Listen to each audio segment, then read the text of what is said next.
Selama puluhan tahun, kisah ini disembunyikan dalam bisikan dan forum-forum internet yang paling dalam. Tapi apakah semua orang benar-benar tidak tahu bagaimana jika perasaan kolektif kita bahwa sesuatu yang besar akan datang bukanlah sekadar firasat, melainkan sebuah skenario yang sedang disiapkan dengan sangat teliti di balik layar. Bayangkan skenario ini.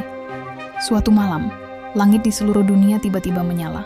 Bukan dengan bintang atau bulan, tapi dengan proyeksi hologram raksasa, sosok Mesias yang ditunggu-tunggu, dewa-dewa kuno dari berbagai peradaban, atau mungkin sebuah armada alien yang megah. Mereka berbicara serempak dalam semua bahasa yang ada di bumi, menyampaikan pesan persatuan atau pengadilan. Apakah ini sebuah penyelamatan ilahi yang telah dinubuatkan? Atau justru ini adalah tahap awal dari penipuan terbesar dalam sejarah peradaban manusia? Inilah inti dari salah satu teori konspirasi paling ambisius dan menakutkan yang pernah ada, Proyek Bluebeam. Mari kita bongkar bersama, lapis demi lapis, kebohongan yang disiapkan di langit.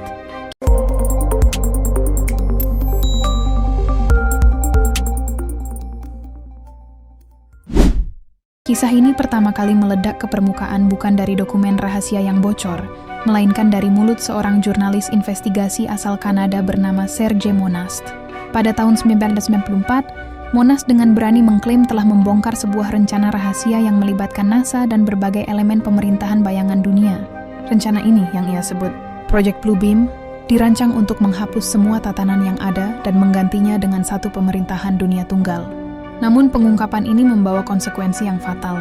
Tak lama setelah mempublikasikan temuannya, Serge Monast meninggal dunia secara mendadak pada Desember 1966. Yang secara resmi dinyatakan sebagai akibat serangan jantung. Anehnya, seorang jurnalis lain yang bekerja sama dengannya juga dilaporkan meninggal karena penyebab yang sama dalam waktu berdekatan. Bagi para penganut teori ini, kematian mereka bukanlah sebuah kebetulan tragis, melainkan sebuah tindakan pembungkaman yang terencana untuk menghentikan kebenaran menyebar. Pertanyaannya menjadi semakin mendesak. Apa yang sebenarnya ditemukan oleh Monast hingga membuatnya menjadi target? Oke, dengarkan baik-baik. Inilah rencana 4 langkah yang dia klaim akan mengubah dunia selamanya. Sebuah cetak biru untuk menaklukkan pikiran manusia. Langkah pertama dari agenda mengerikan ini dikenal sebagai rekayasa kehancuran iman atau The Archaeological Hoax. Tujuannya sangat fundamental, menggoyahkan dan pada akhirnya menghancurkan semua keyakinan agama yang telah menjadi fondasi peradaban selama ribuan tahun. Metode yang akan digunakan adalah dengan merekayasa penemuan-penemuan arkeologis palsu yang dirancang untuk membantah doktrin-doktrin utama setiap agama. Bayangkan berita utama di seluruh dunia mengumumkan penemuan artefak baru di Mesir, yang membuktikan bahwa semua dewa, dari Osiris hingga Yesus, sebenarnya berasal dari satu entitas alien yang sama.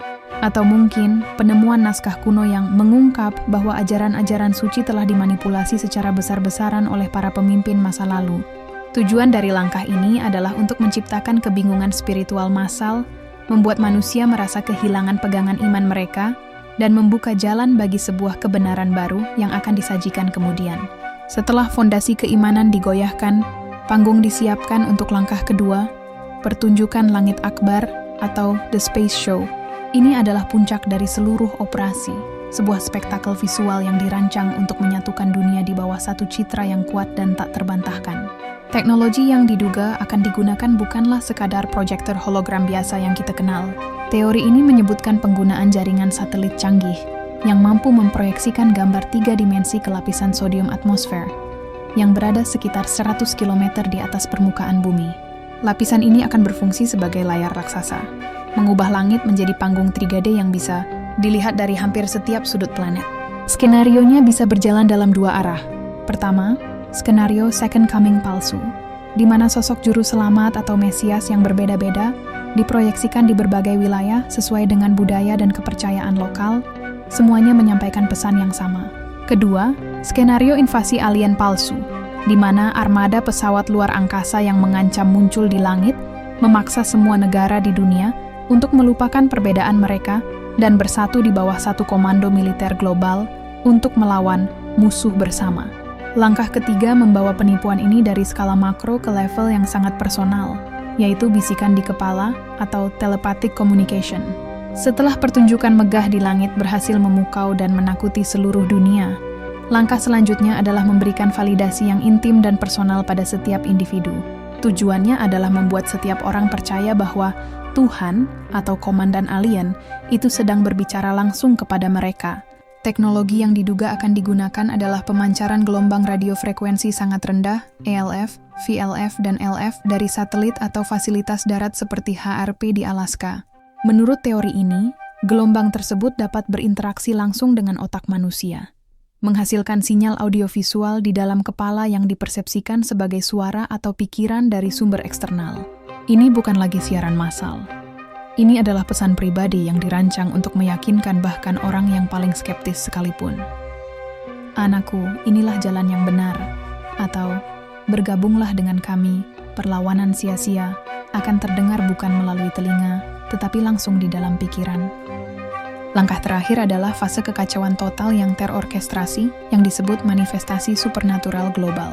Tujuannya adalah untuk mendorong umat manusia ke titik puncak keputusasaan, ketakutan, dan kepasrahan, sehingga mereka akan dengan sukarela menerima solusi apapun yang ditawarkan, yaitu tatanan dunia baru. Caranya adalah dengan menciptakan gelombang fenomena supernatural palsu secara global menggunakan teknologi canggih. Bayangkan skenario di mana semua perangkat elektronik di seluruh dunia, ponsel, televisi, radio, tiba-tiba mulai bertingkah aneh, menyiarkan pesan-pesan aneh atau gambar-gambar yang mengganggu. Proyeksi hantu atau poltergeist bisa muncul di lokasi-lokasi strategis untuk menyebarkan kepanikan. Puncaknya, menurut Monas, adalah simulasi rapture atau pengangkatan, di mana sekelompok orang yang telah diatur seolah-olah menghilang ke langit, meninggalkan kekacauan dan ketakutan absolut bagi mereka yang tertinggal. Di tengah keputusasaan total inilah, sang penyelamat baru, entah itu Mesias hologram atau Dewan Alien, akan menawarkan solusi. Satu agama, satu pemerintahan, satu tatanan untuk mengakhiri kekacauan.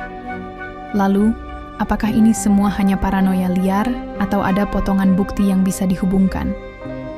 Para penganut teori ini sering menunjuk pada serangkaian peristiwa dan teknologi nyata sebagai uji coba atau komponen dari rencana besar ini. Fenomena langit aneh seperti Norway Spiral pada tahun 2009, sebuah pusaran cahaya raksasa yang muncul di langit Norwegia, sering disebut sebagai tes teknologi proyeksi. Penampakan cahaya misterius sebelum gempa bumi besar atau formasi awan yang geometris dan tidak wajar juga dimasukkan ke dalam kategori ini. Lebih konkret lagi, ada keberadaan paten-paten militer Amerika Serikat yang nyata, seperti teknologi Voice to Skull atau V2K, yang secara teori memungkinkan pengiriman suara langsung ke korteks pendengaran target tanpa melalui telinga. Selain itu, peningkatan drastis dalam laporan penampakan UFO UAP oleh pilot-pilot militer yang kredibel juga menimbulkan pertanyaan. Apakah ini benar-benar kunjungan dari peradaban lain, atau justru uji coba teknologi manusia yang sangat canggih, yang sedang dipersiapkan untuk skenario Blue Beam? Apa benar semua ini hanya kebetulan yang terpisah, atau potongan puzzle dari sebuah gambaran yang jauh lebih besar dan menakutkan? Pada akhirnya kita dihadapkan pada sebuah dilema yang mengerikan. Jika proyek Blue Beam ini nyata, maka dampaknya akan melampaui sekadar politik atau kendali fisik. Apa yang dipertaruhkan adalah kebebasan terbesar manusia, kebebasan untuk percaya, kebebasan untuk menentukan realitas kita sendiri. Jika langit bisa dipalsukan, jika suara Tuhan bisa direkayasa, dan jika iman bisa dihancurkan lalu dibangun kembali sesuai pesanan, maka realitas itu sendiri menjadi produk yang bisa dimanipulasi. Namun ada kemungkinan lain yang tak kalah mengganggu. Di era deepfake, kecerdasan buatan, dan CGI yang semakin realistis, mungkin kita sudah tidak bisa lagi membedakan mana yang nyata dan mana yang rekayasa. Mungkin tujuan sebenarnya dari Blue Beam bukanlah untuk benar-benar terjadi, melainkan agar teorinya tersebar luas, menabur benih ketidakpercayaan absolut dan perpecahan di antara kita. Jika kita tidak bisa lagi mempercayai apa yang kita lihat dengan mata kepala sendiri, maka kita menjadi sangat mudah untuk dikendalikan. Menurutmu, apakah proyek Blue Beam adalah sebuah agenda tersembunyi yang sedang berjalan perlahan? Atau hanyalah teori konspirasi paling liar yang pernah ada?